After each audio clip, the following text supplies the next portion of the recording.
नमस्कार, खबर बयार के यूट्यूब चैनल में आपका स्वागत है। टिंकू देवांगन के साथ मैं युवराज सिंह आज़ाद।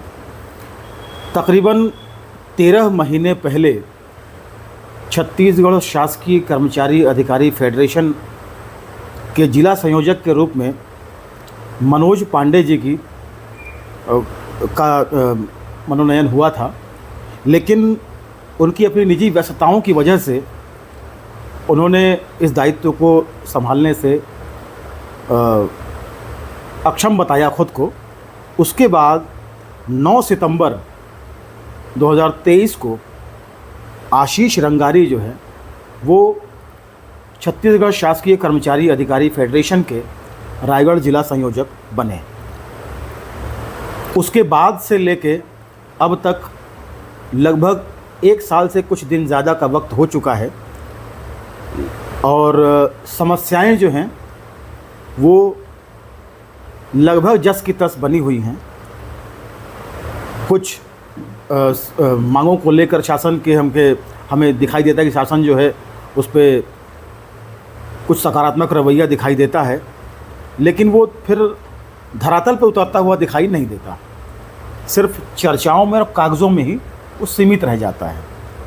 तो आशीष भाई, सबसे पहले तो बहुत बहुत स्वागत।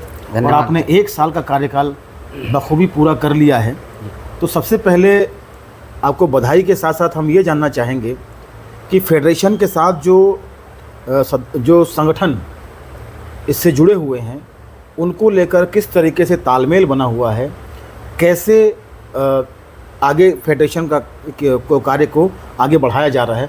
ख़ास तौर पर हम अगर मांगों को लेकर बात करें, जो हक और अधिकार से जुड़ी हुई मांगें हैं उनको लेकर बात करें। सबसे पहले मैं तो आपको धन्यवाद कहना चाहूँगा कि आपने कर्मचारी अधिकारियों की जो हितों से जुड़ी मांगे हैं उनके लिए हमें अपने पक्ष रखने का अवसर दिया। इसके लिए मैं बहुत बहुत धन्यवाद देता हूँ युवराज भैया को। लगभग 1 साल का कार्यकाल हो चुका है मेरा। उसके पहले से लेकर जो कर्मचारी अधिकारियों की मांगे हैं, जो पूर्ववर्ती सरकार में भी थी, जो प्रमुख मांगे डीए को लेकर थी, एचआरए को लेकर थी, वो अब भी हमारी मांगे यथावत बनी हुई हैं। लगातार शासन का चेहरा बदला है, मांगे हमारी यथावत है, लेकिन रिजल्ट कभी भी परिणाम मूलक नहीं रहा। लेकिन पिछले अगर हम बात करें तो कांग्रेस शासनकाल के आखिरी का तो दौर रहा है जी, उसमें कुछ घोषणा की थी मुख्यमंत्री जी ने, खासतौर पर डीए को लेकर और एचआरए को लेकर। डीए और एचआरए को लेकर घोषणाएं तो हुई हैं, लेकिन कर्मचारियों का शुरू से ये कहना है कि, और मानना भी है कि जब जब केंद्र का डीए बढ़ता है, राज्य कर्मचारियों का भी डीए बढ़ना चाहिए। हमारा शुरू से यही मांग है कि केंद्र के समान हमको डीए एचआरए मिलना चाहिए। केंद्र सरकार के जब भी डीए बढ़ा है, हमने देखा है कि हमारे आसपास के पड़ोसी राज्यों में केंद्र के समान डीए तत्काल वहां पर दे दिया गया है, लेकिन हमारा ये दुर्भाग्य है, चाहे वो छत्तीसगढ़ गवर्नमेंट हो, चाहे वर्तमान बीजेपी की सरकार हो, कभी भी ऐसा नहीं हुआ कि जब केंद्र का डीए बढ़ा है तो हमारे छत्तीसगढ़ राज्य का भी डीए बढ़ा है।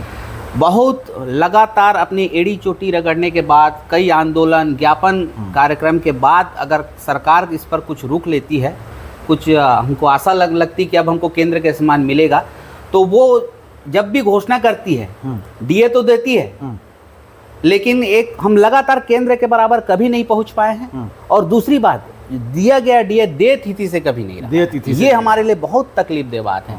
आप सोचिए इस बात को कि कोई भी कर्मचारियों के लिए बगल वाले पड़ोसी राज्यों में डीए केंद्र के समान तत्काल घोषणा हो जाती है, हमारे यहाँ यदि घोषणाएं भी होती हैं तो दे तिथि से ना देकर हमको लगातार कागजों में, आदेशों में इस तरह से उस मैनिपुलेट करके उस आदेश को निकाला जाता है कि हम अब खुद को ठगा हुआ महसूस करते हैं। और हमको, चाहे वो छत्तीसगढ़ की पूर्ववर्ती कांग्रेस सरकार हो, चाहे बीजेपी सरकार, दोनों के द्वारा हम ठगे गए हैं। तो इतने लगातार आंदोलन होते हैं, आप लोग लगातार मतलब चरणबद्ध आंदोलन करते हैं आप लोग, जो आपके आंदोलन का जो स्वरूप होता है चरणबद्ध होता है कि हम लोगों को परेशानी ना हो, और आखिरी में आपने उसका जो बड़ा स्वरूप दिखाते हैं आप, और फिर इंडेफिनिट स्ट्राइक में बैठ जाते हैं। तो इतने लगातार आंदोलनों के बावजूद सरकार के कानों में जू तक नहीं रेंगती। और एचआरए को लेकर जो उन्होंने घोषणा किया था उसको लेकर भी जो है तो संतोषजनक नहीं है परिस्थितियाँ। कर्मचारी अधिकारी फेडरेशन जितने भी हमारे प्रदेश में सरकारी संस्थाएं हैं गवर्नमेंट डिपार्टमेंट है, उसका एक अनुषांगिक संगठन है। लगभग 112 विभाग के अधिकारी कर्मचारी उसमें शामिल हैं। अब सोचिए 112 अधिकारी कर्मचारी संगठन एक होकर जब हड़ताल पर जाते हैं तो कभी नहीं चाहते कि कोई भी दफ्तर बंद हो, बच्चों के पढ़ाई का नुकसान हो। अगर मैं शिक्षक हूँ सुनाते सोचता हूँ, कभी भी नहीं चाहते हम सड़कों पर आकर। इसलिए हमने चरणबद्ध आंदोलन का एक रास्ता अपनाया है कि हम सरकार को पहले गुहार लगाते हैं, अनुनय विनय करते हैं। इसलिए चरणबद्ध के तहत हम लगातार सरकार को ज्ञापन के माध्यम से, तो कभी छोटी रैली के माध्यम से हम अवगत कराते रहे हैं, लेकिन कभी भी नतीजा, सरकार को सोचना चाहिए कि कभी भी कर्मचारी अधिकारी जब सड़कों पर आता है तो वो उसकी इंतहा होती है कि अब ये हमको बिल्कुल भी रिजल्ट नहीं दिख रहा है, अब हमको अपना आंदोलन को उग्र करना पड़ेगा। तो इसलिए हमारी ये मजबूरी है कि हम सड़कों पर आते हैं और अपने आंदोलन को कभी कभी हमको उग्र रूप में भी सरकार को बताना पड़ता है। लेकिन कोई भी सरकार हो, कभी भी हमारे आंदोलनों को लेकर इतना पॉजिटिव नहीं रही है, हमेशा वो गुमराह करती है, पिछली सरकार की दुहाई देती है। आपको मैं बता देना चाहूँगा कि जब कांग्रेस की सरकार थी उस समय की हमारी ये मांग है कि हमको केंद्र के समान दे तिथि से डीए, एचआरए, वो अब तक पूरा नहीं हुआ। आप सोच सकते हैं कि वर्तमान में जो सरकार है इसी वायदे पर आई थी, मोदी की गारंटी लेकर आई थी। बाकायदा उन्होंने घोषणा पत्र में लिखा था कि हम दे तिथि से हम डीए देंगे और जो भी कर्मचारी का आर्थिक लाभ है उसको देंगे। जो भी कर्मचारी को समय नियमितीकरण की बात हो, कर्मचारियों का संविदा नियमितीकरण का मामला जो है बहुत लंबे समय से जो है जी वो अटका हुआ है। जी, नियमितीकरण का मामला हो। अभी हाल में देखा होगा, हमने युक्तियुक्तकरण के लिए भी एक बड़ा आंदोलन किया था। मतलब समझ से परे है कि वहाँ भी जो भी सरकार को सुझाव या सलाह देने वाले बैठे हुए हैं वो कभी भी ग्राउंड मतलब जो जमीनी स्थिति है उसको बिल्कुल उनकी समझ नहीं है। वो पता नहीं क्या सलाह देते हैं और एकदम तुगलकी फरमान जारी होता है, जिससे सारे कर्मचारी अधिकारी लगातार परेशान रहते हैं। अब मूल बात पर आते हैं अपने डीए रेस की। उस समय जब घोषणा पत्र तैयार हुआ था बीजेपी का, उस समय माननीय विजय बघेल जी जो अभी बीजेपी के विधायक हैं, सांसद हैं, उन्होंने ये घोषणा पत्र तैयार करते समय कहा था कि केंद्र के समान हम दे तिथि से कर्मचारियों को देंगे। उनके घोषणा पत्र में लिखा, हम हमारी मांग तो यथावत है, लेकिन हम अभी वर्तमान सरकार दे तिथि आप लोग के हिसाब से थी जो घोषणा की? बिल्कुल बिल्कुल, हम तो दे तिथि, जब भी केंद्र, दे तिथि का मतलब होता है केंद्र का जिस तिथि से बड़ा है, स्टेट गवर्नमेंट के कर्मचारियों के उसी तिथि से। हमारी मांग शुरू से यही रही है, लेकिन कभी भी ऐसा नहीं हुआ है। घोषणा पत्र में यही, तो हमको लगता था कि चलो ये नई सरकार जब आएगी अपने वादों को पूरा करेगी और हमको दे तिथि से देगी। लेकिन जैसे ही सरकार, बीजेपी सरकार शासन में आई है, हमारा ये चरण स्तरीय आंदोलन चल रहा है। 3 चरण गुजर चुके हैं, अब ये 4था चरण है। आप इससे ही अंदाज़ा लगा सकते हैं कि कर्मचारियों को किस प्रकार गुमराह किया जाता है, किस प्रकार वोट की राजनीति चलती है और कर्मचारियों को लगातार अपने किए गए वादे से मुकर कर कर्मचारियों को कैसे उनके मतलब जो भावनाएं हैं उनको आहत किया जाता है। लेकिन एक पक्ष हमने ये भी देखा है आंदोलनों का कि पिछले बार इतना ज़बरदस्त आंदोलन था, अनिश्चितकालीन आंदोलन, लेकिन एक समय के बाद शासन अलग तरह से जो है रवैया अख्तियार करती है और कहीं ना कहीं संगठन को कमज़ोर करने के लिए उसमें मतभेद पैदा किए जाते हैं। इस तरह के भी षड्यंत्र होते हैं जी, बैकडोर से जी। और हमारे ही संगठन के कुछ लोग निकल के जो हैं वो संगठन सत्ता के साथ हो जाते हैं।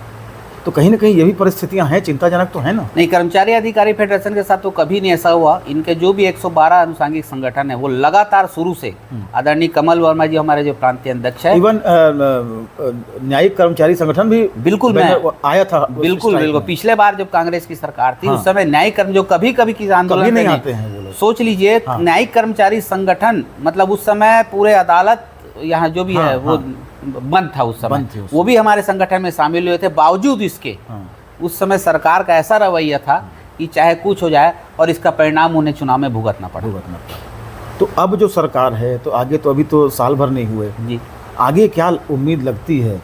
किस तरीके से लड़ाई, क्या मतलब हमेशा ये लड़ाई लड़ी जाती रहेगी या कुछ उम्मीद बन रही है? उम्मीद तो ऐसा है सर कि कर्मचारी अधिकारी लगातार हर सरकार से उम्मीद करता है कि अब ये हमारी मांग पूरी होगी, अब हमारी यह मांग पूरी होगी।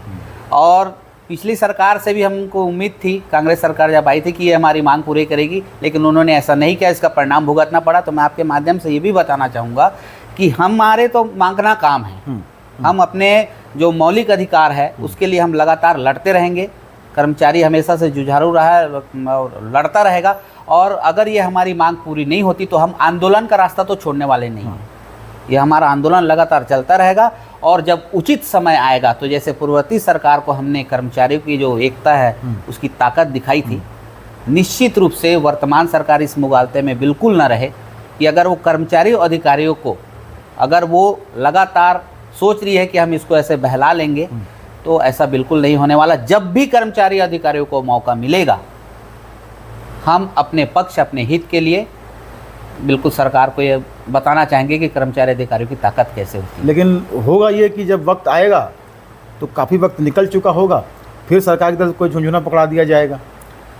नहीं, ऐसा नहीं है। कर्मचारी अधिकारियों की अपनी मांगे अपनी जगह बिल्कुल यथावत है और सॉलिड मांगे हैं।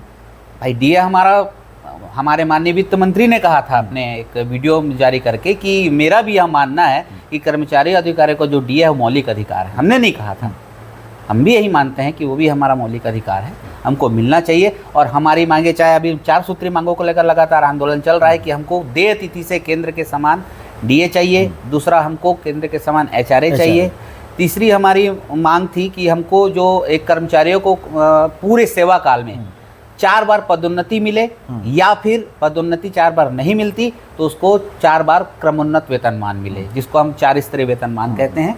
और दूसरा हमारा अर्जित अवकाश का जो दिवस होता है 240 दिन, उसको भी हम चाह रहे हैं कि वो 300 दिन का हमको कर दिया जाए। तो हमारी मांग कोई एकदम गैर वाजिब मांग नहीं है या एकदम ऐसा कोई मांग नहीं है जो सरकार पूरा नहीं कर सकती। बस यहाँ पर सरकार की इच्छा शक्ति की कमी है और जिस दिन सरकार को ऐसा लगता है कि जिस वायदे को लेकर कर्मचारियों का वोट उन्हें प्राप्त किया, विश्वास प्राप्त किया, तो उनके बदले में उनको देना चाहिए, ओब्लाइज करना चाहिए। तो अगर वैसा करती है तो उनको साधुवाद है, अन्यथा आंदोलन का रास्ता हमेशा खुला है। अब बहुत सारे संगठन जो आपसे जुड़े हुए हैं शासकीय कर्मचारियों के, अधिकारियों के, तो वो समय समय पे कुछ न कुछ आंदोलन होते रहते हैं उनकी अपनी मांगों को लेकर।